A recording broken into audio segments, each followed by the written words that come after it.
السلام عليكم ورحمة الله وبركاته. الحمد لله رب العالمين، والصلاة والسلام على رسوله الأمين وعلى آله وأصحابه ومن تبعهم بإحسان إلى يوم الدين. أعوذ بالله من الشيطان الرجيم. بسم الله الرحمن الرحيم. ويوم نسير الجبال وترى الأرض بارزة وحشرناهم فلم نغادر منهم أحدا وعرضوا على ربك صفا لقد جئتمونا كما خلقناكم أول مرة بل زعمتم أن لن نجعل لكم موعدا ووضع الكتاب فترى المجرمين مشفقين مما فيه ويقولون يا ويلتنا ما لهذا الكتاب لا يغادر صغيرة ولا كبيرة إلا أحصاها ووجدوا ما عملوا حاضرا ولا يظلم ربك أحدا.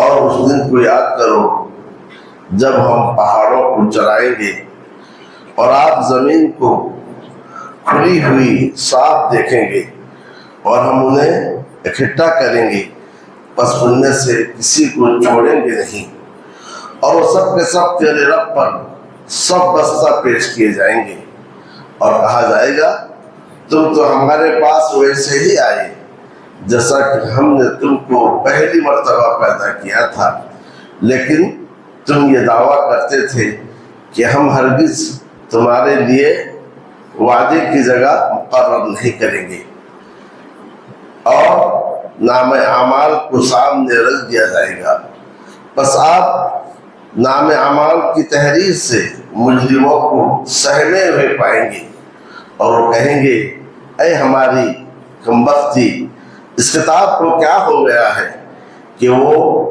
نہیں چھوڑتا ہے کسی چھوٹے عمل کو اور نے بڑے عمل کو، مگر اسے شمار کر کے رکھا ہے، اور وہ اپنے اعمال کو وہاں موجود پائیں گے، اور تیرا رب کسی پر ظلم نہیں کرتا ہے۔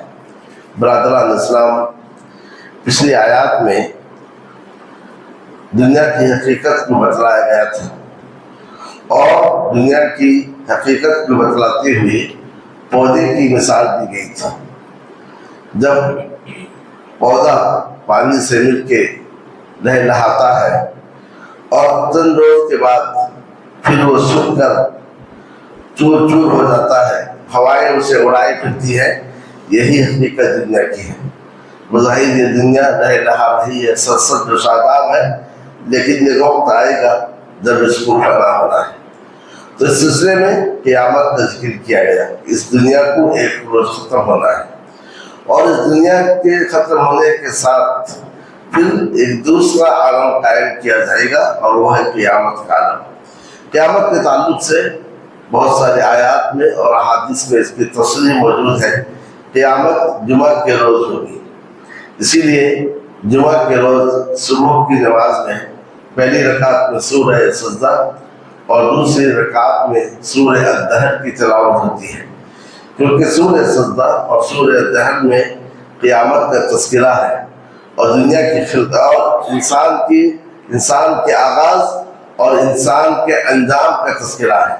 جمعہ کے روز ہی انسان اول کو پیدا کیا گیا تھا، اور جمعہ کے روز ہی سارے کے سارے انسانوں کو ختم کیا جائے گا اور قیامت قائم ہوگی، جیسا کہ حدیث شریف میں ہے جمعہ کے روز جن و انس کے علاوہ ساری مخلوقات سہمی ہوئی ہوتی ہے، شاید آج قیامت قائم ہو جائے، جب سورج شروع ہوتا ہے تو انہیں اطمینان ہوتا ہے۔ تو الغرض اللہ عز و جل نے ان آیات میں قیامت کا تذکرہ کیا ہے۔ قیامت کے تعلق سے جان لیں، سب سے پہلے ایک سور پھونکا جائے گا، سور میں پھونکنے کے بعد اس عالم کو تباہ برباد کر دیا جائے گا، پھر ایک اور مدت کے بعد دوبارہ سور پھونکا جائے گا، جس کے بعد دوبارہ سب کو میدان محشر میں کھڑا کیا جائے گا۔ اللہ عز و جل نے اسی کی جانب اشارہ کرتے ہوئے فرمایا اس دن کو یاد کرو جب پہاڑوں کو چلایا جائے گا، یعنی پہاڑ جو زمین کے لیے میخ ہے انہیں اکھاڑ دیا جائے گا، اب وہ چلتے رہیں گے، اور بات جگہ ہے کہ دھنی ہوئی روئی کے مانند اٹھتے رہیں گے۔ جب میخ ہی ختم ہو جائے پھر زمین میں جتنی عمارتیں ہیں، محلات ہیں، سب کے سب کیا ہو جائیں گے، تہس نہس کر دیے جائیں گے، اور ایک ہموار چکیل میدان ہوگا، اور آپ زمین کو دیکھیں گے صاف کھلی ہوئی، ساری کی ساری زمین کھلی ہوئی نظر آئے گی، اور ہم انہیں اکٹھا کریں گے اور ان میں سے کسی کو نہیں چھوڑیں گے، یعنی اول اور آخر میں سے کسی کو چھوڑا نہیں جائے گا، سب کو ایک میدان میں جمع کیا جائے گا۔ جن کو جب سب ایک میدان میں جمع ہوں گے اور جب حساب شروع ہوگا، اور آپ یہ جانتے ہیں حساب نبی اکرم صلی اللہ علیہ وسلم کی شفاعت کے بعد ہی شروع ہوگا، اور اس شفاعت کو شفاعت عظمیٰ، شفاعت کبریٰ کہا جاتا ہے۔ تو لوگوں کو سب بستہ پیش کیا جائے گا۔ سب کے تعلق سے یہ مفرد ہے، بعض نے کہا جمع کے معنی میں ہے، کیونکہ ایک حدیث میں ہے قیامت کے روز 120 صفحے ہوگی، 80 صفحے اہل جنت کی ہوگی، اور اس طریقے سے 120 صفحے اہل جنت کی ہوگی، ان میں 80 صفحے اس امت کی ہوگی اور بقیہ صفحے اگلی امتوں کی ہوگی۔ یا پھر اس کا مطلب یہ ہے سب کو ایک ہی صف پہ کھڑا کر دیا جائے گا، پھر اس کے بعد سب کا حساب لیا جائے گا۔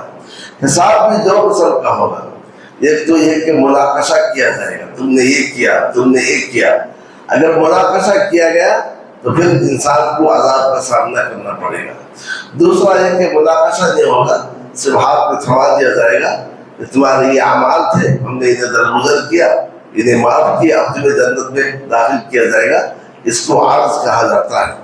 تو اللہ رب العالمین نے فرمایا کہ یہ سب کے سب تیرے رب پر سب بستہ پیش کیے جائیں گے، اور ان سے کہا جائے گا کہ آج تم ویسے ہی آئے جیسا کہ ہم نے تمہیں پہلی بار پیدا کیا تھا۔ یعنی بغیر ختنہ کے آئیں گے، جیسا کہ انسان کو بغیر ختنہ کے پیدا کیا جاتا ہے، وہ چیز اس چمڑی میں واپس آ جائے گی، بغیر ختنہ کے سارے پیش کیے جائیں گے، اور کہا جائے گا تم نے تو دنیا میں یہ دعویٰ کیا تھا کہ ہم جو ہے وعدہ کا وقت ہرگز مقرر نہیں کریں گے، یعنی قیامت نہیں آئے گی، اس کا تم دعویٰ دنیا میں کرتے تھے۔ اب اس کے بعد ہوگا یہ سب کے سامنے نام اعمال رکھ دیے جائیں گے۔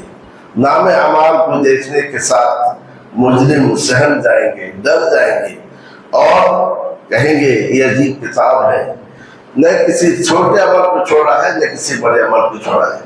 انسان جو بھی کام کرتا ہے صبح سے لے کے رات کو سونے تک سارے کے ساری چیزیں اس کے اندر موجود ہیں، چھوٹا سا چھوٹا عمل بھی ہے، بڑا سا بڑا عمل بھی ہے۔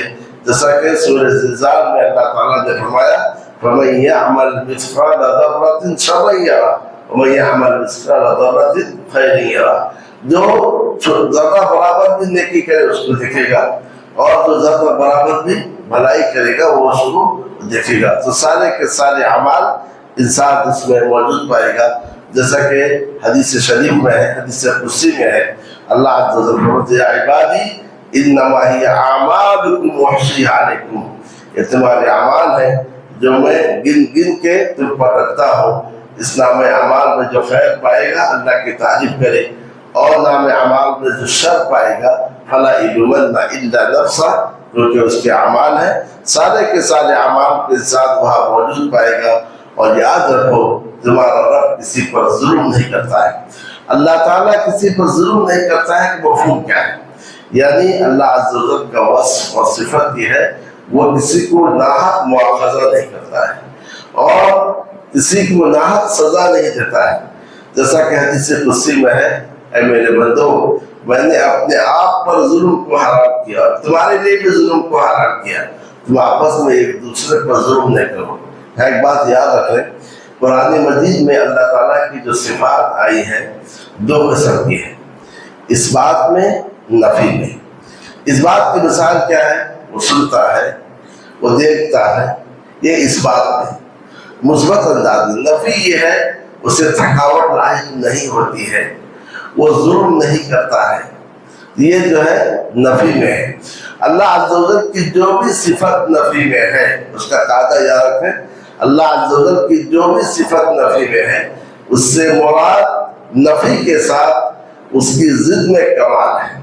نفی کے ساتھ ضد میں کمال کا مطلب کیا ہے؟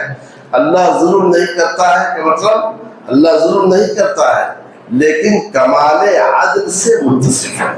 صرف ظلم نہیں کرنا مفہوم نہیں ہے، اور یہ دیوار تو ظلم نہیں کرتا ہے، یہ ستون بھی ظلم نہیں کرتا ہے۔ صرف ظلم نہیں کرنا اس میں کوئی خوبی نہیں ہے، بلکہ خوبی یہ ہے کہ وہ عدل کرتا ہے.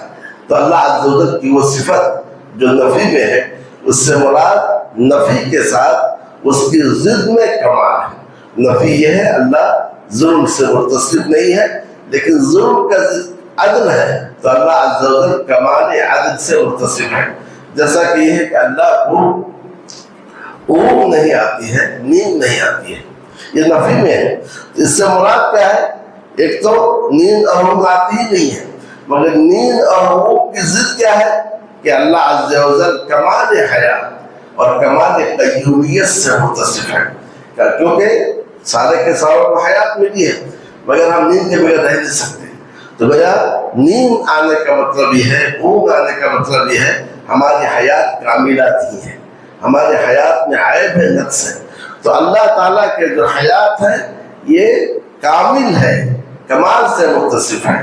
اور اس طریقے سے اللہ قیوم رہنے کے بعد ہے. آج جو وازمین وغیرہ ہوتے ہیں یا ملک کے حاکم سوتے ہیں، جتنی دیر وہ سوتے ہیں اتنی دیر انہیں نہیں معلوم کہ ہماری حکومت میں کیا چیز ہو رہی ہے. لیکن اللہ تعالیٰ کو نیند نہیں آتی ہے، کمال قیومیت سے وہ رب العالمین متصف ہے.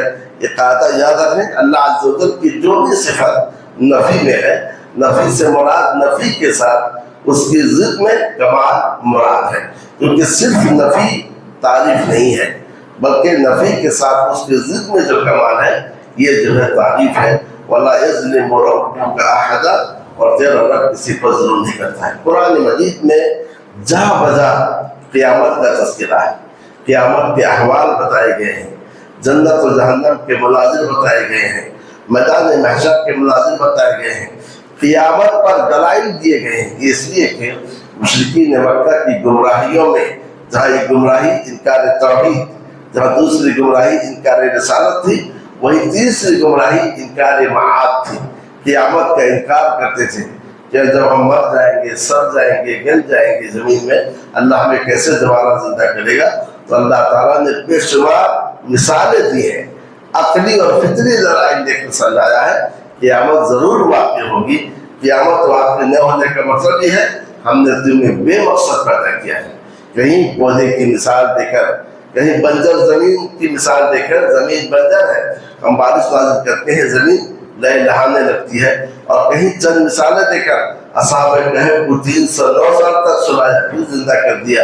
اور ابراہیم علیہ السلام کی مثال دے کے پرندہ کو ذبح کیے، بلائے، سارے کے سارے پرندے آ گئے. بنی اسرائیل کا مقتول کی مثال دے کر کہ جو مقتول تھا اس کو اللہ نے کیسے زندہ کیا، اس نے اپنے قاتل کا نام بتایا. ان مثالوں کے ساتھ اللہ تعالیٰ نے قیامت کو ثابت کیا ہے. کیونکہ قیامت پر جب انسان کا ایمان پکا ہو جاتا ہے تو پھر یہ ایمان اس کا محافظ بن جاتا ہے. اس کے لیے کسی پولیس کی، کسی قانون کی ضرورت نہیں ہے. یہ قیامت پر ایمان اس کی زندگی کو سدھارنے کے لیے کافی ہے. رب العالمین سے میری دعا ہے کہ اللہ تعالیٰ ہمیں قرآن مجید کا فہم اور سمجھ عطا کرے، اور جو ہے مضبوط ایمان کی توفیق عطا فرمائے، ایمان پر قائم رکھے، اسی ایمان پر وفات دے. وصلی اللہ تعالیٰ علی النبی الکریم وعلی آلہ وصحبہ اجمعین.